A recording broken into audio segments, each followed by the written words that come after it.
Hey guys, welcome back to r/entitledpeople. In this story, a dumb Karen towed my pickup claiming I am a trespasser. The problem is, I am actually her boss. Here is what happened. Let's dive right into the video. And the first story starts like this. This happened several years ago during my, 31 female, tenure as a server at a restaurant in a decently touristy area. I have an entire smorgasbord of wild stories, local politicians getting huffy at not getting special treatment, 90-year-old men threatening to spank me, 2 lawyer parents arguing why their 16-year-old daughter should be allowed to drink as though it were a courtroom, etc. Along, of course, with your average restaurant no one matured past high school work environment. Without getting too specific about where I was, the restaurant was somewhat dog-themed in the name and like 2 of the decorations, but outside of that, it was largely just a pub-style restaurant. But with our name, most folks expected us to be a dog-friendly establishment. Unfortunately, shortly before I started working there, the health department had begun to crack down on restaurants in the area allowing dogs in, which was against the health code.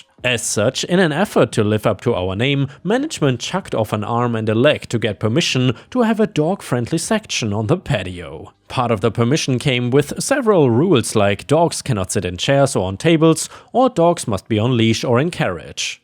Or dogs must have separate entrance and exit. Stuff that, if you sit down and think about it, makes sense for protecting people who may have an allergy or a phobia or any other reason to avoid a dog in public. So the following happened shortly before my 20th birthday in the middle of summer. It was cloudy, it was humid, and bugs were flying. And absolutely no one wanted to sit on the patio. I was a hostess that day and I felt really bad for my patio server who was not getting any business. Until, lo and behold, a middle-aged woman appears. I will call her unentitled woman/wife, or UEW for short. UEW, hi, my husband and I have a dog and we're hoping to sit out on the patio. Me, great. Just give me a second and I'll get you set up in the dog-friendly section. I collect their menus and lead them outside to find her husband, who I will lovingly refer to as Entitled Chair Guy or ECG, along with a cute elderly beagle already sitting in the dog-free section. For the record, all the patio tables had little signs on them denoting them as dog-friendly or dog-free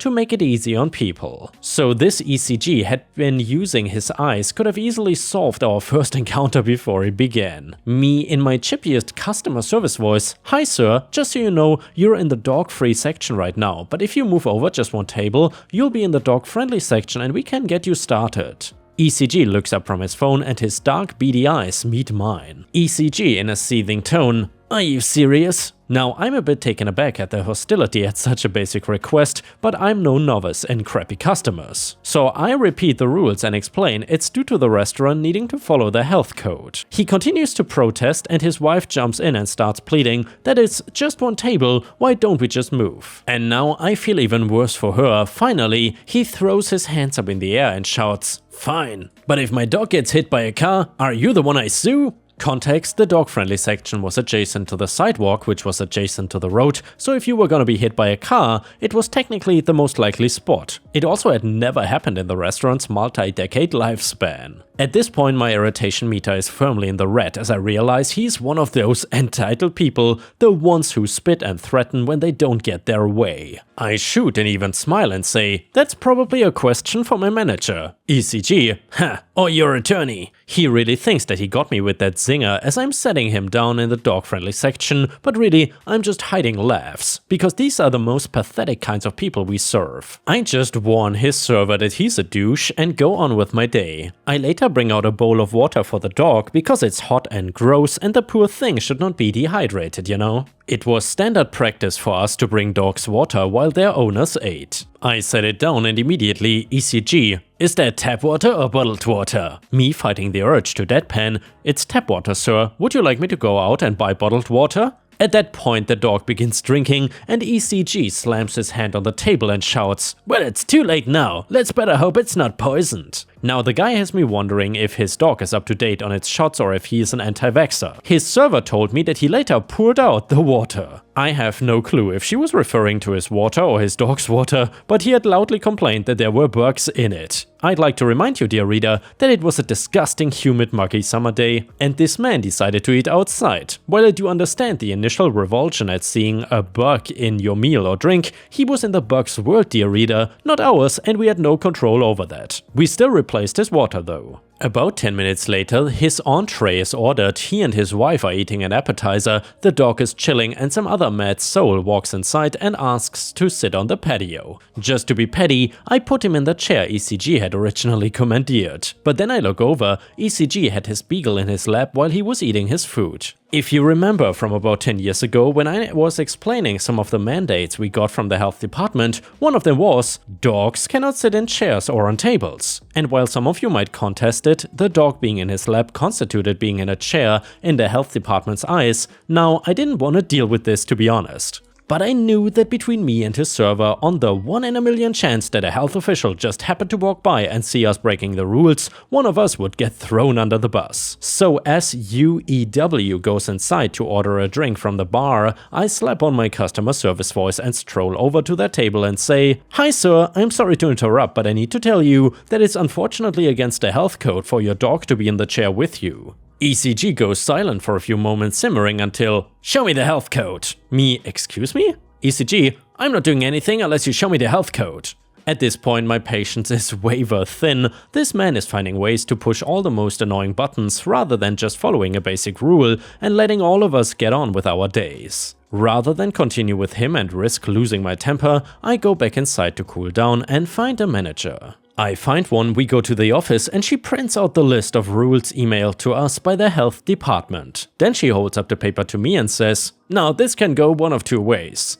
I can take this down to him and you never have to see him again, or you can take this down to him and get that smug satisfied feeling of telling an a-hole you were right." This is where I may have erred, dear reader, for you see, I really didn't want to see this mother trucker again. His beady black eyes, his thin greased black hair, his rubbery white skin, the man looked like death himself. Stoking that fire to sate my ego could go terribly wrong. Foreshadowing. But I really wanted that smug satisfied feeling of telling an a-hole I was right. And what can I say, I was not even 20. Mustering my courage, I take the paper, and as I walk back outside, I internally hype myself up until I'm strutting over to ECG's table. I hand him the paper, me, "Hi sir, here's the health code as you requested. As you can see here, it says we cannot allow dogs to sit in the chairs or we get a massive fine." ECG takes the paper and peers down at the rule carefully and then analyzes the whole paper as if looking for a loophole. However, he must not have found one because instead he throws the paper on the ground and says,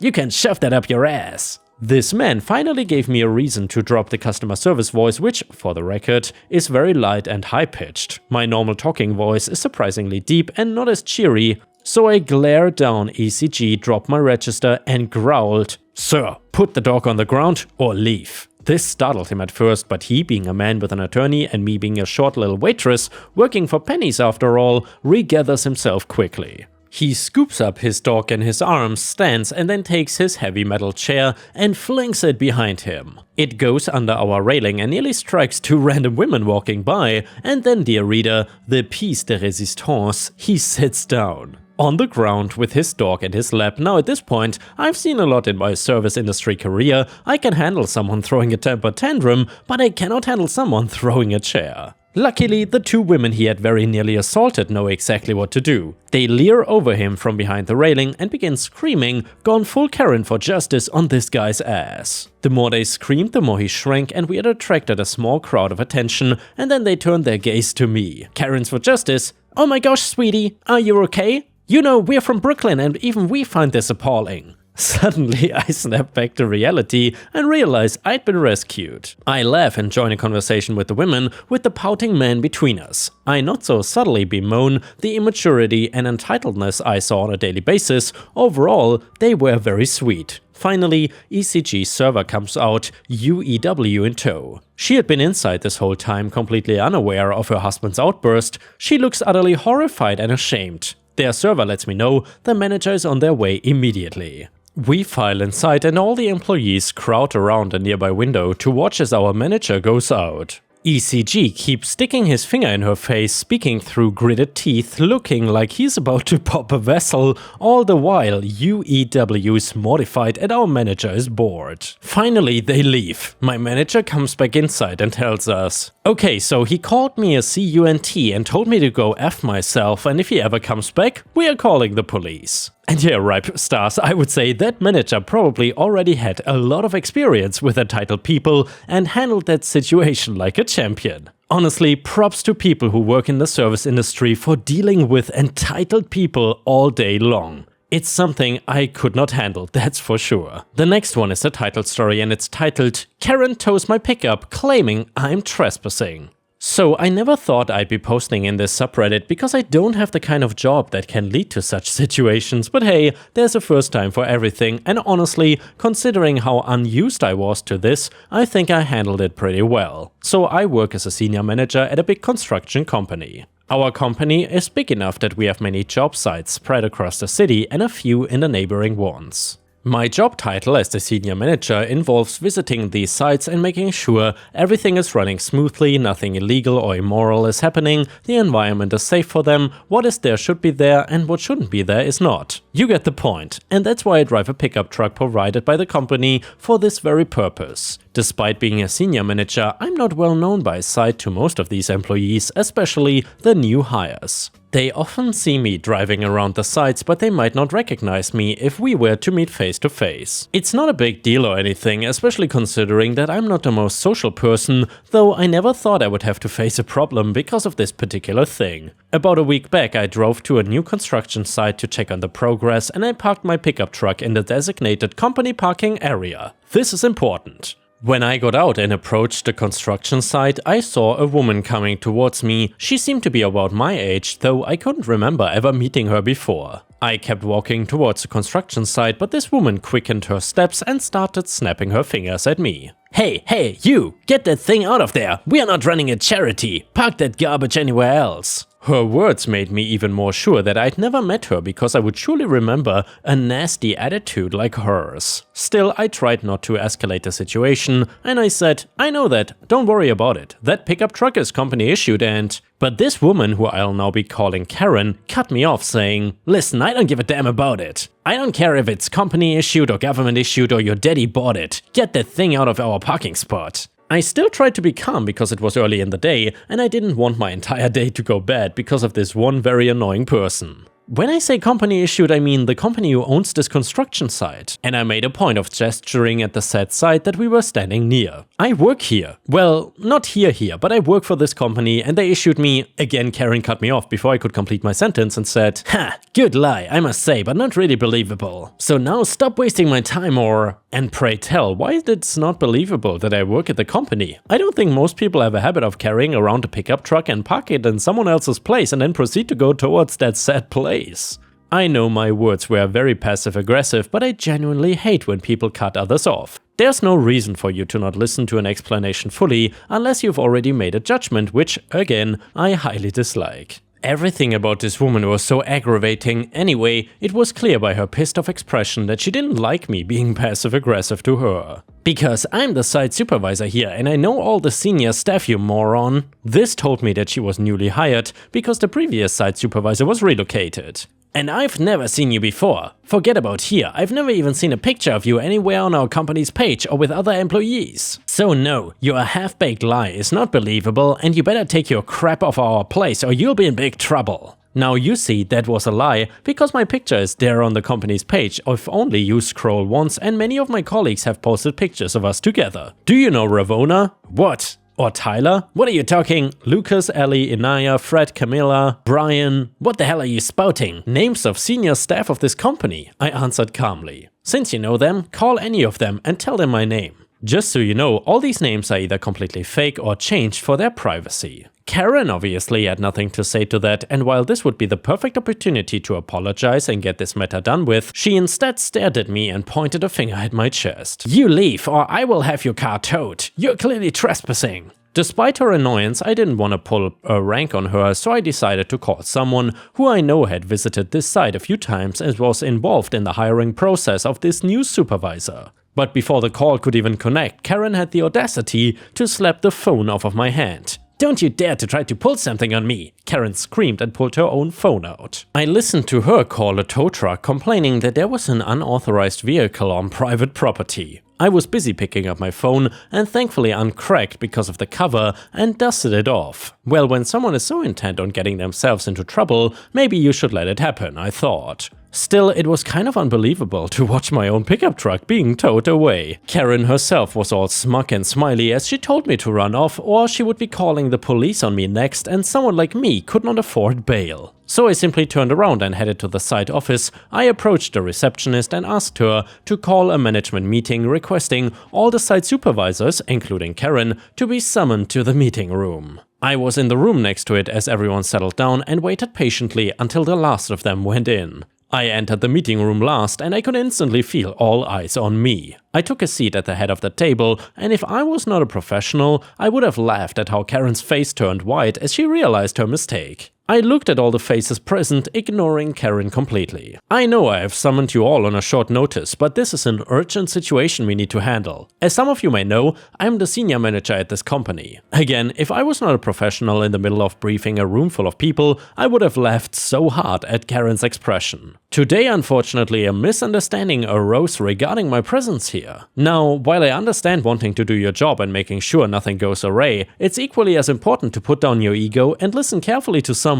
Just listening carefully can solve so many of your problems, believe me, I've experienced it. I went on to explain the earlier misunderstanding with Karen and how unprofessional the whole experience was. Her face was quickly turning pink, but strangely enough, some people did not look surprised, only frustrated. I had not had the opportunity yet, but I'll be talking to those people soon. I also tried my best to not appear angry and instead someone who wanted to take this moment to teach others about the importance of communication and respect in the workplace, emphasizing the need to verify information before taking drastic action. I did not stretch the meeting for a long time, but I know for Karen it must have felt like hours. By the end of the day, I had my company pickup truck returned and had the towing fee docked from Karen's pay. I know Karen tried to protest this decision, but in the end her behavior was not in her favor. Karen was then put on company probation and required to attend additional training on company policies and leadership. It wasn't going to be nearly enough, especially for people like her, but something is better than nothing, right? And maybe now she will never forget my face. Anyway, the next one is titled Douchebag Stepson. My stepson 19 got kicked out of his mother's house after stealing and selling a very expensive item from her husband. He was going from a friend's house to another until my husband brought him in. I was not thrilled to have him in the apartment given his reputation, but he was almost homeless and needed help, so I agreed to let him stay with us until we worked something out with his mom. Truth be told, he is pretty respectful, helped with chores, washed ours and the neighbor's cars for cash, so I thought he had changed. But something strange started happening. My $3,000 necklace disappeared once and I accidentally found it in the bathroom cabinet. Then it disappeared again and I was lucky to find it, but it was somehow hidden under the couch when I found it. I started realizing that my stepson was attempting to steal the necklace, but I kept finding it when he had hid it. I decided to wear it to keep it safe. Monday evening, I was napping in my bedroom while my husband was at work. I fell into deep sleep and then suddenly got waken up by a feeling someone's finger on the back of my neck. I found my stepson trying to open my necklace's clasp. I was lying on one side and I turned and I saw him. I started panicking and he took some steps back, telling me to calm down. I sat up and yelled, asking what he was doing, and he started stuttering. I figured he was trying to steal the necklace from me. I yelled at him to get out and then called my husband crying. My husband got home and tried to work the situation out by making his son apologize, but I said I won't have him there any longer. I don't feel safe anymore after he tried to snatch my necklace while I was sleeping. And this was not even the first time he tried to steal this necklace. My husband said his son had nowhere to go and it would be cruel to kick him out, but I demanded that he leaves. He went to a friend's house and my husband got back and picked a fight with me about how I am putting him in a position to choose between his son and me. He kept convincing me to let him return and promised to make him swear he won't do it, but I refused. I'm honestly worried and cannot be sleeping with both eyes closed with his son in the house. And yeah, Ripe Stars, I'm curious, what would you have done in this situation? Honestly, if someone would go into my bedroom at night and then try to steal the necklace off of my neck, I would instantly kick that person out of my house. That is violating my privacy and so much more. There's no way I would want to live with that person in the same house. Anyway, let me know what you think in the comments. Someone on Reddit said, not the a-hole, do a credit check right now.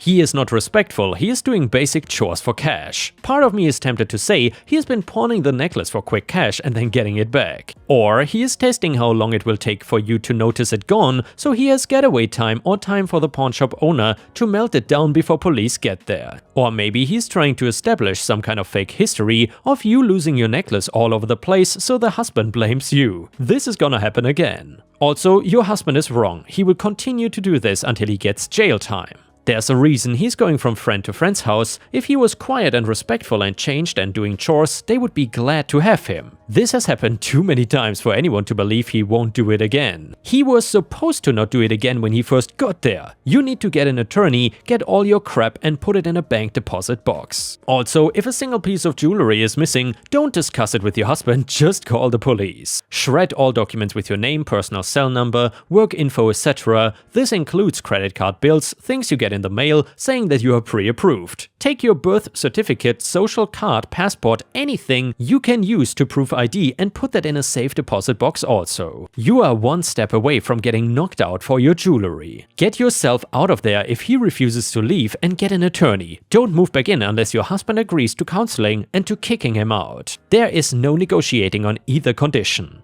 Comment number 2, not the a-hole. I don't see this as you getting between your husband and his son. I see this as you not wanting to be accosted in your own home while you sleep. And yeah guys, if you cannot get enough of my content, please don't forget to check out my podcast by searching for Ripestories on all major podcast platforms such as Spotify, Apple or Google Podcasts. Furthermore, you can find bonus content by going to patreon.com/ripeyoutube or by clicking the join button here on YouTube. For a small monthly fee, you will get access to dozens and dozens of exclusive videos you won't find anywhere else. Thank you so much for watching and I hope to see you again tomorrow.